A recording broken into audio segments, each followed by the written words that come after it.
la première personne du pluriel est tellement plus forte et plus intéressante que la première personne du singulier. Ce qui ne veut pas dire que l'individu ne compte pas, absolument pas. Je prends souvent la métaphore de footballistique, Dieu sait si j'aime pas le football, mais l'équipe de France de 98 qui gagne la Coupe du Monde, c'est bien sûr une collection d'individus qui ont tous des qualités remarquables, mais ce qui fait qu'ils gagnent, c'est qu'ils jouent l'équipe. Vous mettez l'un à côté de l'autre des super individus, ça ne fait pas une équipe. Ça se crée, dire-nous, ça se construit. Mais là, on est vraiment dans des dynamiques qui sont des dynamiques collectives, qui sont de recréer du tissu communautaire local, qui seul pourra être source de résilience, mais aussi de créativité. Parce que moi, c'est ma conviction qu'on est beaucoup plus intelligent quand on est plusieurs que quand on est tout seul. Il n'est pas étonnant que la crise environnementale soit associée à une crise de la démocratie. On se rend bien compte que cette manière de résoudre des problèmes en déléguant à des technocrates le soin de choisir pour nous n'est pas aujourd'hui suffisante par rapport à des problèmes complexes qui supposent une coopération entre un très grand nombre de sensibilités différentes. C'est aussi que ça génère chez nous une réaction de créativité où on va chercher, on va puiser au plus profond de soi des réponses qui nous sont spécifiques, qui relèvent de notre être profond et qu'on a tous des trésors à mettre en commun. C'est le philosophe John Dewey qui a surtout développé cette idée que l'intelligence, dans sa capacité à résoudre le problème, passait par la démocratie la plus inclusive possible, grâce à l'hétérogénéité des points de vue, mais aussi grâce au phénomène de correction mutuelle des estimations de chacun. Tout le monde se trompe, mais comme ces erreurs se compensent les unes les autres, on finit par approcher la vérité provisoire qui se dégage.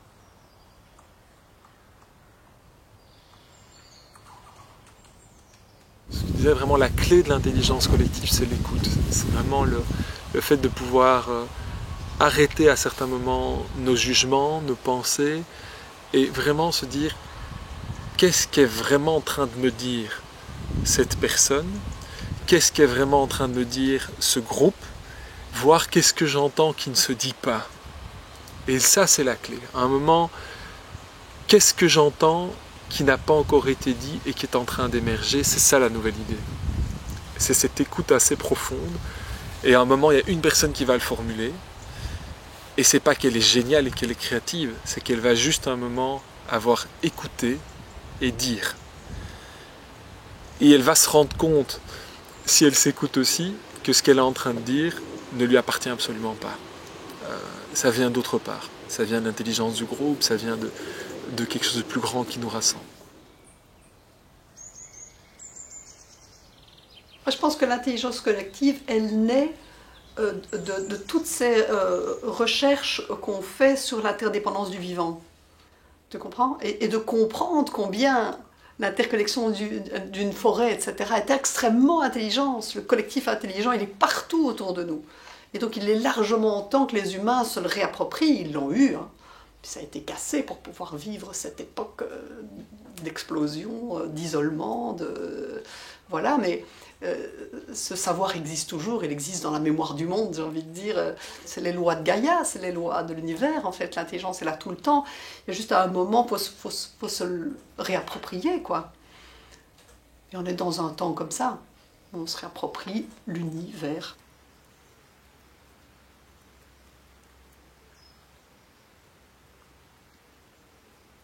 Ça peut aller très vite chez des personnes qui ont de la pratique.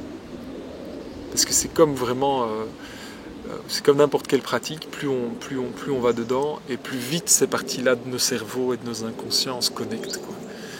Chez des personnes qui ont très peu cette habitude-là, ça nécessite vraiment de rentrer en douceur et en profondeur. Parce que c'est vraiment un désapprentissage. Un désapprentissage de je dois me positionner pour exister. C'est-à-dire qu'à un moment, quand je vais amener ma réflexion, mon idée, etc., ça va être au service du collectif et du groupe, plus que parce que j'ai besoin d'être connu. Du coup, si je veux pouvoir amener ça sans avoir besoin d'être connu, ça veut dire que le groupe doit m'offrir de la reconnaissance d'une autre manière. Ce qui compte, c'est de l'inclusion, et d'éviter le jugement de je fais bien ou j'ai la bonne solution et les autres ne l'ont pas. C'est d'être capable d'avoir de la bienveillance aussi dans le rapport aux autres pour ne pas que la haine, la division qui nous guette et qui est déjà très forte dans les mouvements politiques prenne le dessus. Et d'être dans une logique plutôt participative qui ne veut pas dire bisounours parce que je mets quiconque au défi de faire de la participation. C'est exigeant, c'est difficile. Écouter l'autre, c'est compliqué. Attendre son tour de parole, parler à son rythme avec un bâton sacré comme faisaient les anciens. Ce sont des outils justement intéressants qui permettent aussi d'être le plus efficient dans les projets de transition dont on sait que 60% échouent avant même d'avoir commencé à cause du facteur humain, à cause des problèmes d'ego.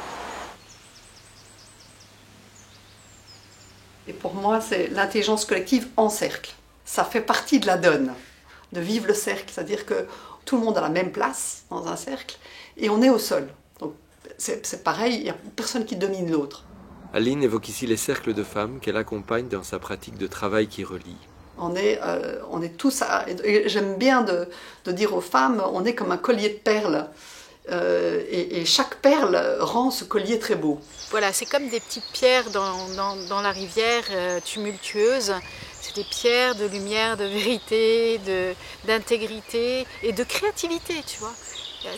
On invente. On ne sait pas, on invente. Ce vécu-là, il permet assez rapidement de sortir de la compétition. C'est-à-dire, dans mon cercle, il y a Pierre-Paul qui s'y connaît en vidéo, etc. Ah, super, j'ai pas besoin de développer cette compétence, elle existe dans mon cercle. Ça permet d'offrir le meilleur de soi-même sans être obligé de faire tout ce qu'on ne sait pas faire et de devoir l'apprendre. Donc on sort de la compétition et on rentre vraiment dans le pouvoir dans la synergie des pouvoirs en fait. Et donc il y a quelque chose de hyper apaisant. Ouais, mais il faudrait se battre contre la 5G, etc. Ah, mais super, Cécile est en train de le faire. Ok, je peux me décharger de ça parce que moi, je suis en train de faire du TQR avec les femmes et j'ai pas le temps de me battre contre la 5G. C'est pas grave. Dans mon cercle, il y a Cécile, elle se bat contre la 5G. Et dans des cas sensibles, dans des cas où il y a de la justice à poser, où il y a de la réparation profonde, où il y a eu des actes graves, de viol, de meurtre, de guerre, etc., ce temps doit encore être plus long, parce que là, il y a un temps d'écoute de l'ensemble des souffrances, etc. à poser. Et ce que je ressens dans l'intelligence collective, c'est qu'à chaque fois qu'il y en a une qui fait une traversée où elle guérit, tout le cercle guérit. Parce qu'il y a de la connexion.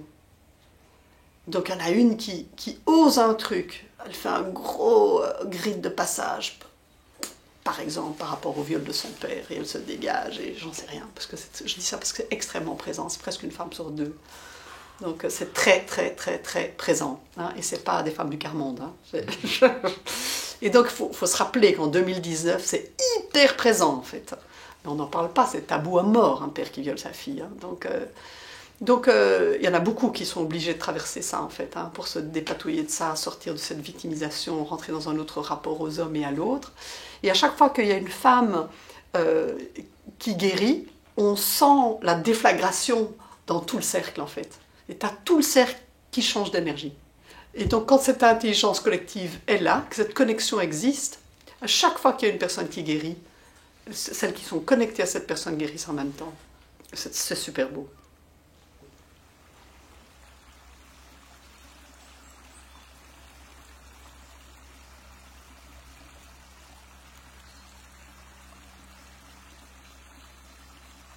Ces derniers propos d'Aline orientent mes pas vers un thème que je n'avais pas vraiment prévu d'aborder. Je craignais qu'il soit hors sujet, mais il s'avère qu'il est au centre. Il parle des rapports entre les femmes et les hommes, entre le féminin et le masculin.